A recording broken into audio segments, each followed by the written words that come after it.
Nah, dan herannya tokoh-tokoh papan atas Indonesia yang bergabung di situ hanya ingin mencari manfaat untuk popularitas. Makin banyak viewersnya yang menonton, subscriber menontonnya itu makin banyak, mereka ingin heboh gitu. Mereka nggak mikir lagi, lu punya tanggung jawab budaya, lu punya tanggung jawab moral, lu punya tanggung jawab akhlak.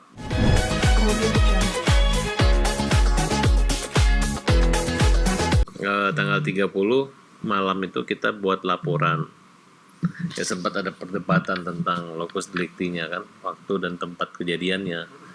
Ternyata setelah kita lihat perilaku kan LSM Hajar Indonesia Hukum Jamin Rakyat melihat perilaku kalimat kata-kata ini memenuhi unsur apa sehingga bisa dibuat LP. Nah, kemudian dilihatlah, kita perlihatkan kepada pihak kepolisian.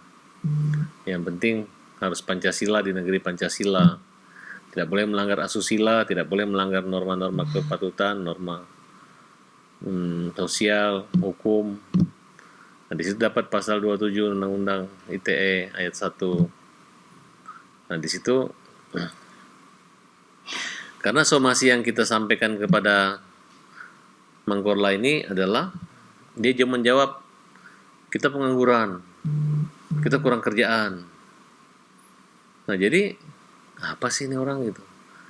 Nah, sedangkan saya melihat artis-artis yang nempel menjadi benalu-benalu yang di samping mereka itu nggak memikirkan kalau saja mereka memberi nasihat kepada Korla bahwa Korla kamu harus klarifikasi, kemudian minta maaf, kemudian merubah tata cara bicara, nggak menyebut KONTOL, MEMEK gitu.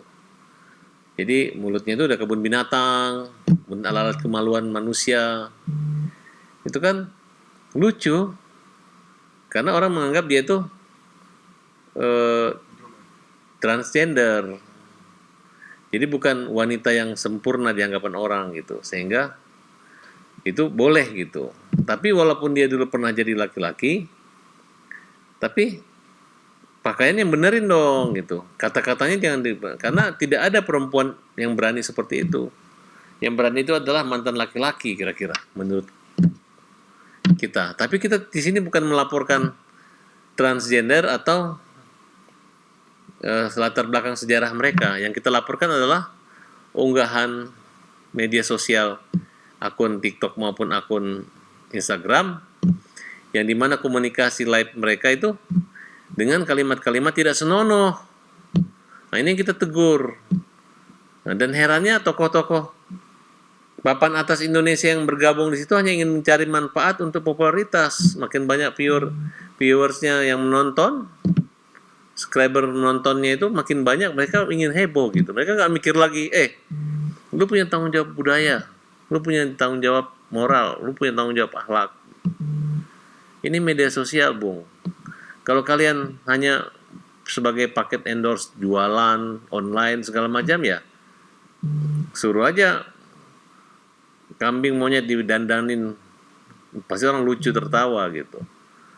Atau Blue Film gitu, lucu, banyak yang nonton, rame, heboh, tapi kan dilarang.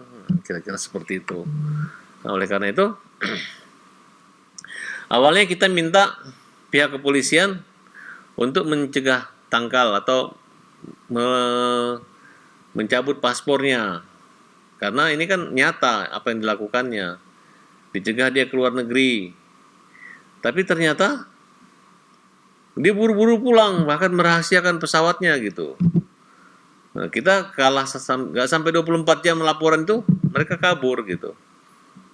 Ya mungkin tidak kabur ya, memang pulang. Tapi yang jelas bukan kita membuat warga negara Indonesia tidak nyaman di negeri sendiri.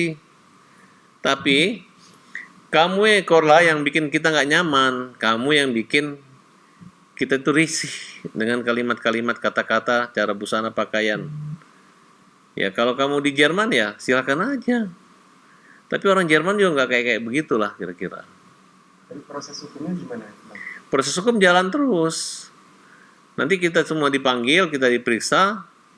Kemudian dia juga harus dipanggil, saya periksa gitu. Nah kalau memang ada show-show yang seperti itu dianggap larang dan tabu dan ada pihak-pihak yang membantu, bisa juga jadi terkait. Misalnya mereka yang memfasilitasi IO-nya atau manajernya atau apa, itu kan menurut saya kita basmi aja yang gitu-gitu gitu. Indonesia ini kalau nggak didukung dengan gerakan moral yang positif dari anak bangsa atau warga negara Indonesia, siapa lagi? Harus dimulai dari sekarang gitu. Bukannya kami gila urusan, tapi kami merasa gila kalau nggak ngurus ini gitu. Indonesia nggak gila. Indonesia ini sopan. Indonesia ini budaya timurnya memegang teguh tata krama, tata busana, tata kata, tata wicara, tata perilaku itu dijaga gitu. Ya kan? Jangan diserang bahwa saya mempersoalkan sejarah dia, enggak. Ya, kalau saya mengatakan siapa yang mendukung ya mendukung mereka itu berarti dulu pernah jadi laki-laki. Nah, kalau misalnya dia laki-laki berarti dia akan jadi perempuan, kan itu kan hanya bahasa burung bertebangan dengan burung yang sama-sama warnanya, kan kira-kira gitu. Jadi saya anggap orang-orang yang sepaham itu adalah orang-orang sejenis dengan mereka. Coba siapa yang mau ajak berdebat, mau ajak Menteri Pariwisata, ayo kita berdebat bahwa perilaku itu perilaku yang tidak bagus gitu. Saya nggak membandingkan bahwa kalau saya tidak pernah begitu. Kalau saya di tata keluarga kami, kita pakaiannya sopan-sopan, nggak pernah ada ngomong atau ngomong apa aja kita anggap nggak sopan.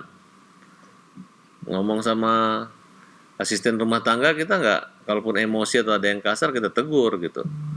Nggak ada pernah kalimat-kalimat KONTOL itu hanya lata-lata banci-banci lata aja yang biasa yang menyebut KONTOL, ya kan, betul nggak? Atau perempuan yang berteman dengan BANCI, ya kan, perhatiin deh gitu. Sedangkan ini perilaku dia gitu.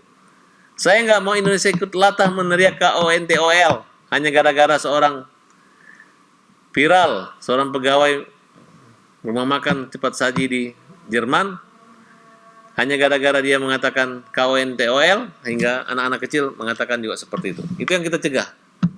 Nah, saya mengajak kepada pihak kepolisian, ini adalah peran dari pihak kepolisian. Kalau perlu orang-orang yang teriak-teriak KONTOL kasar di media sosial ditangkap. Kita pesantrenkan dulu di Polres. Ya, kita ajari kenapa kamu dasar, pasti langsung begini mereka itu. Kalau nggak ditangkap, nggak di proses hukum, mereka merasa nggak ada hukum yang bisa menjerat dia. Nah, termasuk orang-orang yang mencibir-cibir, ngejek-ngejek saya itu, catat, saya akan catat kalian, percaya deh. Saya akan bikin kalian nggak enak tidur, bikin kalian bertobat sampai termehek-mehek. Jadi yang berani-berani menghujat itu, kecuali akun-akun bodong ya, atau buzzer-buzzer. Tapi orang-orang yang, ada beberapa orang yang saya sudah catat itu, yang sudah saya bilang, kau saya penjarain, nah itu adalah orang, percaya deh sama saya.